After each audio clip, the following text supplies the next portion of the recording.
Hey, howdy folks, Rampage here with the Rampage Reviews NXT for August 24th, 2016. Howdy folks, so this is an interesting card. The show after an NXT takeover always tends to be a low-key show because they're not at Full Sail and they usually tape the matches prior to takeover. So this show doesn't really have a lot going for it from a story perspective. We have a lot of cool matches and some cool promos going on though, so let's get through it. We start off with Tye Dillinger. The Perfect 10 makes his return, taking on Wesley Blake, formerly of Blake and Murphy, which the commentator will remind us of throughout this entire match. I enjoyed this match. It's great to see Tye Dillinger out there. Wesley Blake is coming to his own as a singles wrestler at this point. The only thing I would say is I will agree with Graves that Tye Dillinger's cartwheel was not a perfect 10. That was like half a cartwheel. I thought it was a fun match. In the end, Tye Dillinger does get the win with what he's calling the tiebreaker. Tye Dillinger, tiebreaker. Get it? It's basically, unfortunately, it's AJ Styles' setup move. He picks him up in the fireman's carry and does the drop with basically the back of the neck and shoulders across his knee. It's not a new move for the WWE Universe, but it's a new move for Tye Dillinger, so I like that. From there, we have the recap of Bobby Roode taking on Andrade Cien Almas. I was a little disappointed they didn't play any of Roode's entrance. Like, if there was something... The match is amazing, don't get me wrong. But that entrance... Well, there's only one word to describe it. Glorious. But, like, I would at least put a smidge of that in there. We've got 15,000 people singing his theme song as he descends from the sky. Granted, yes, they do have it on YouTube. They've shared that clip to their social media, but man, like, that raises goosebumps just thinking about it. They really should have highlighted that here.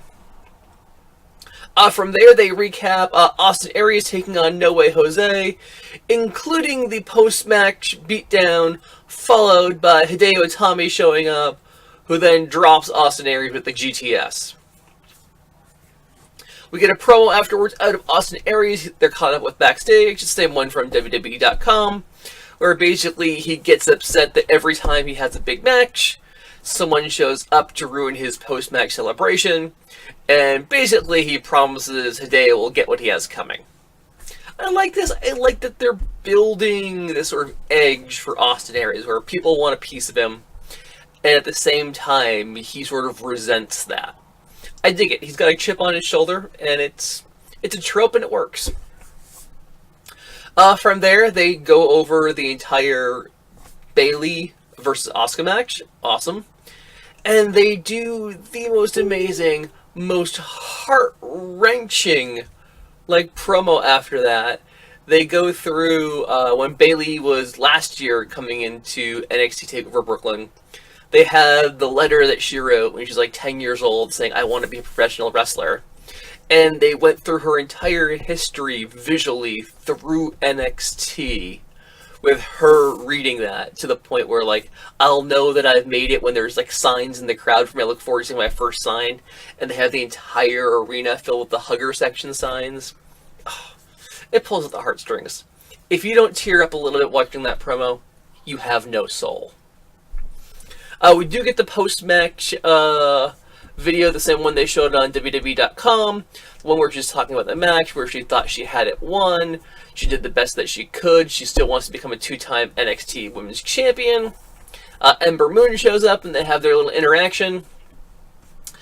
But after that, there's a reason that she's not going to be a 2-time Women's Champion, and that's because she debuts on Raw. And they go through her Raw debut, and that she's basically confronted Charlotte, and now she's got her eyes set on the women's title instead. I dig it. From there, they have the recap of Gargano and Ciampa taking on the Revival, which was the match of the night. Amazing match at TakeOver. If you haven't seen it, after you finish watching this video, go watch that on the WWE Network. After that, they have a Revival promo with them backstage. Basically say they've beat everyone there is to beat at this point. They call out Gallows and Anderson. They call out the Usos. They call out Breeze and Fandango. And I love that. Well, that's it. Clank me. Clank the belts together like top guys out. I dig it. Like, once again, they're dudes with chips on their shoulders, but they've earned those chips. We'll see what happens. After that, we have the recap of Samoa Joe taking on Shinsuke Nakamura. They recap Nakamura's entrance with the live violinist, which was awesome. That's one of the reasons that makes me wish they had recapped Rude's entrance as well, but can't win all of them.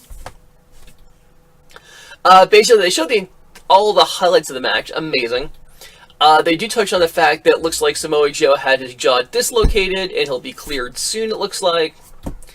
I hope he's okay. Like, that looked like a horrendous spot. Like, he looked seriously hurt after that. But he says he'll be back soon. Then we have our second match of the evening. We have the Authors of Pain, who we now know are Arkam and Rezar, R-E-Z-A-R, taking on TM61. Next, basically, well, first of all, Authors of Pain come out with the crazy sort of, like, gas masks, skull mask. I don't know what they were. They had, like, towels draped over them as well. Looking creepy as all hell. They come out, they face off with TM61, being Shane Thorne, Nick Miller. Starts off with Thorne and Miller getting the upper hand using their speed and agility to their advantage, which forces the Authors of Pain to sort of regroup on the outside. Well, not so much that they regroup, but Paul Ellering basically yells at them and sort of brings them back into line with the, hey, stick to the plan, stick to the plan. And they do from that point. And they basically isolate Shane Thorne for probably the next 2/3 of the match, just pounding on him with their power game. In the end, the Authors of Pain get the win with, first of all, they hit the double powerbomb where they grab both members of Team 61 and they slam them back to back and then powerbomb them. Crazy move. And then they finish it up with, it's a clothesline rushing leg sweep combo. I don't know if it has a name yet, but I think it's pretty damn cool. If it needs a name, I'm suggesting it right now. Writer's block. Come on. Yeah? Okay.